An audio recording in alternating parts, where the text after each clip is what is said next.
Kakak Nurfaidah Syahid dengan NIM 22003010. Kakak adalah mahasiswi dari Sekolah Tinggi Ilmu Kesehatan Makassar, Prodi Program Studi Kesehatan Masyarakat, kelas reguler A. Tujuan kakak mengadakan kegiatan ini adalah kakak ingin melakukan penyuluhan terkait masalah stunting. Perlunya pengenalan stunting pada anak usia dini itu dikarenakan stunting tidak dapat diperbaiki namun dapat dicegah. Makanya sasaran penyuluhan kakak adalah adik-adik remaja seperti kalian.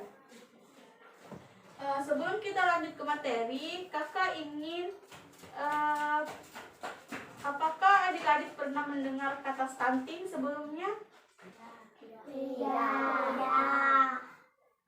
Tidak ya.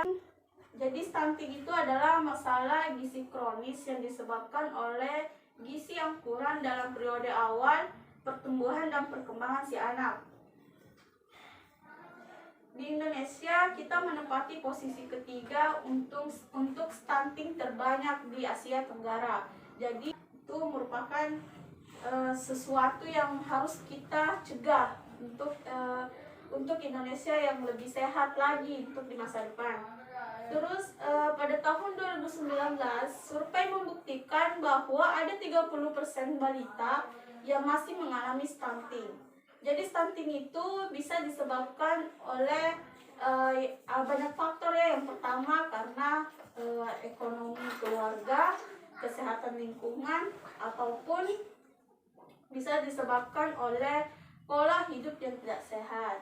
Seperti apa itu yang disebabkan oleh lingkungan ekonomi keluarga? Yang pertama karena ekonomi keluarga, kalau misalkan di ekonomi keluarga itu tidak mampu, maka otomatis nutrisi untuk anak-anak pun akan ikut kurang. Makanya ekonomi keluarga itu sangat mempengaruhi nutrisi atau asupan gizi untuk anak-anak. Karena anak-anak seusia kalian itu perlu gizi, perlu protein, terutama zat besi, asam folat, dan iodium. Karena kalian ini masa pertumbuhan atau masa perkembangan. Jadi kalian perlu nutrisi yang banyak. Terus itu cara pencegahannya adalah dimulai dari 1000 hari pertama kehidupan. 1000 hari itu dihitung mulai dari kalian masih di dalam perut ibu kalian. Jadi ibu kalian masih hamil, itu sudah dihitung. Kalian saat masih dalam kandungan, ibu kalian harus yang pertama ibu kalian harus rutin dibawa ke puskesmas untuk untuk dilihat perkembangan si janin dalam perut ibu kalian, apakah mengalami perkembangan atau tidak. Terus nutrisinya harus dicukupi, harus banyak. Jadi kalau misalkan ekonomi keluarga kalian rendah, terus ibu kalian hamil, nutrisinya kan tidak cukup. Misalkan di anggota keluarga kalian banyak sekali bersaudara, akhirnya si anak yang masih kecil asupan gizinya kurang. Jadi makanya ekonomi keluarga itu sangat dibutuhkan. Terus lingkungan. Biasanya ya kalau anak kecil itu, apalagi yang masih berumur 2 tahun, keingin tahuannya dia kan tinggi. Jadi kalau misal dia tuh lebih suka bermain di tanah, apalagi kalau dia masih apalagi kalau dia sudah bisa jalan ya, pasti selalu ingin bermain di tanah. Jadi itu juga bisa mempengaruhi, karena misalkan lingkungannya kotor, banyak sampah, jadi banyak sekali bakteri yang ada di situ. Makanya lingkungan itu juga merupakan salah satu faktor penyebab terjadinya stunting. Terus akibatnya, jadi akibatnya itu anak yang mengalami stunting itu dapat terganggu pertumbuhan dan perkembangan, kemudian dia perkembangan otaknya juga dia tidak baik. Jadi kalau misalkan kalian punya adik atau kalian punya sepupu yang seumuran dengan kalian, misalnya begini, kalian punya teman sekolah, tapi kalian merasa kok kok teman saya, kenapa itu temanku pendek sekali, padahal saya sama teman-teman yang lain tinggi.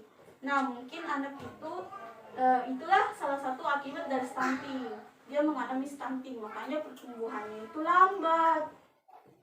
Jadi pertumbuhannya lambat, akhirnya jadi tidak hanya mempengaruhi pertumbuhan si anak, namun juga masa depannya. Kenapa? Karena kalau dia sudah tamat SMA, biasanya anak-anak, apalagi laki-laki ya, pasti ingin jadi polisi, ingin jadi dokter, tapi tidak lulus karena tinggi badannya tidak melampaui. Makanya perlu yang namanya pencegahan stunting.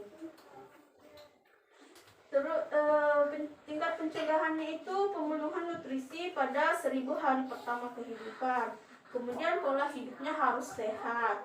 Akses terhadap sanitasi dan air bersih yang mudah. Sekarang kan tidak perlu lagi orang pergi ke sumur untuk angkat air. Sekarang setiap rumah pasti sudah ada air kerannya toh. Jadi tidak perlu lagi. Jadi bisa diatasi itu.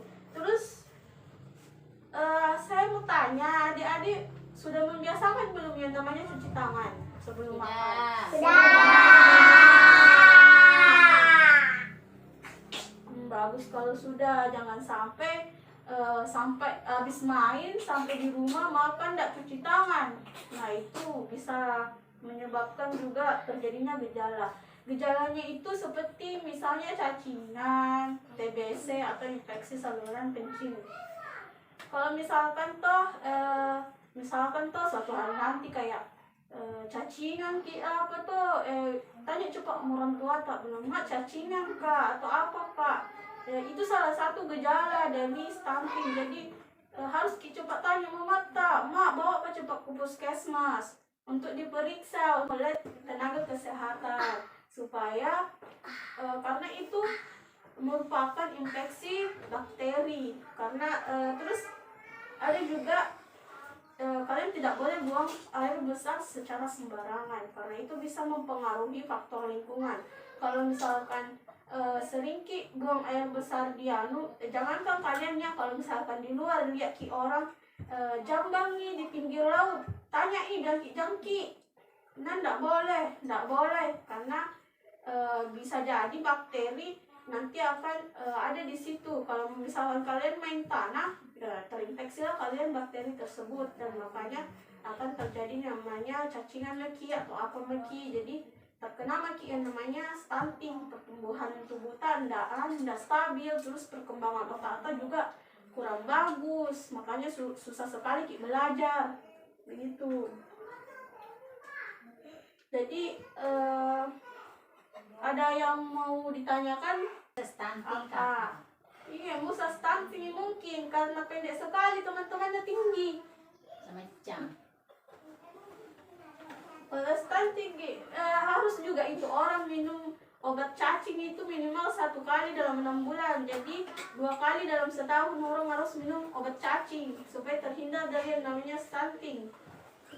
Kalau misalkan toh ada ibu tak, misalkan hamil ibu tak atau mama tak, tanya mama banyak-banyak makan, banyak-banyak minum susu, banyak-banyak karena susu itu mengandung zat besi, protein dan kalsium, jadi bagus sekali untuk pertumbuhan janin. Jadi supaya terhindar dari yang namanya stunting nanti ada kalau lahir seperti di sini tuh contoh stunting itu seperti Muhammad.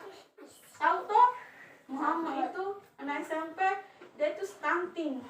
Tapi tidak semua anak pendek itu bisa disebut stunting. Mungkin karena bisa jadi karena faktor genetik, karena keturunannya memang dari mamanya, neneknya, kakeknya, sampai kakak-kakaknya juga pendek. Jadi tidak boleh bilang pendek itu nukira stunting. Tidak semua ya, tidak semua orang pendek itu stunting karena mungkin itu faktor genetika. Tapi kalau misalkan tinggi di bapaknya baru anaknya pendek, ya bisa jadi itu stunting nih.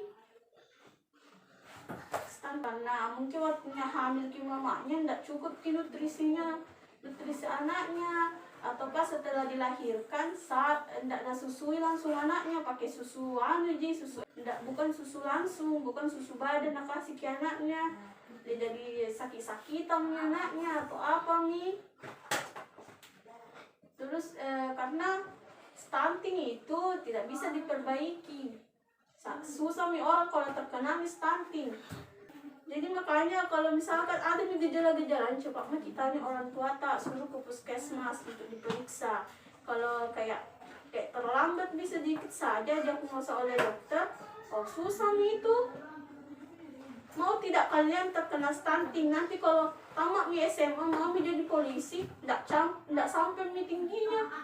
Tidak mau toh pasti kalau tamat SMA mau kuliah langsung mau lulus. Tidak mau karena tinggi badan jadi tidak lulus pasti tidak mau gitu. Jadi makanya harus banyak-banyak minum susu, karena susu itu mengandung banyak kalsium dan zat besi. Jadi selain tambah tinggi tak tulang tak juga kuat ki. Terus protein juga itu perlu untuk otak tak. Jadi pentingnya stunting itu ya sangat penting untuk dicegah. Makanya adik-adik harus memperhatikan itu ya. Nanti kalau pulang kita nak minum obat lama ini kasih kak banyak-banyak kasih kak banyak-banyak nutrisi, tapi jangan juga dipaksa orang tuanya ya, jangan juga dipaksa bilang ma belikan kak susu supaya jangan juga dipaksa. Misalnya kayak nih kalau misalkan tidak mampu orang tua, tapi jangan juga dipaksa. Tapi kalau memang disuruh makan banyak ya, makan banyak, jangan bilang disuruh makan tidak mau makan. Terus kalau disuruh makan langsung makan, tidak cuci tangan pakai sabun. Nah, akhirnya makan masuk nih makanan, masuk juga nih kuman-kuman. Tapi cuci nih kena stunting. Oh, kalau kena stunting bahaya sekali nih itu. Ketutup itu pintu kain. Yang bisa jawab dikasih hadiah. Apa tadi tanda-tandanya stunting? Tunggu anak. Angkat tangan ki. Sampai apa itu? Kita Stunting. pendek ki. Terus apa pengertiannya stunting? Siapa yang bisa jawab pengertiannya stunting? Satu. Pendek. Terus? Cacingan. Cacingan itu masuk gejala. Oke, kurang tepat ya. Jadi stunting itu adalah kekurangan gizi. Sudah tahu nih, jadi stunting itu adalah kekurangan gizi. Ya, oke, jadi kakak ucapkan banyak sekali terima kasih karena telah menyempatkan waktu untuk pada kegiatan penyuluhan hari ini. Lebih dan kurangnya mohon dimaafkan. Assalamualaikum warahmatullahi wabarakatuh. Waalaikumsalam.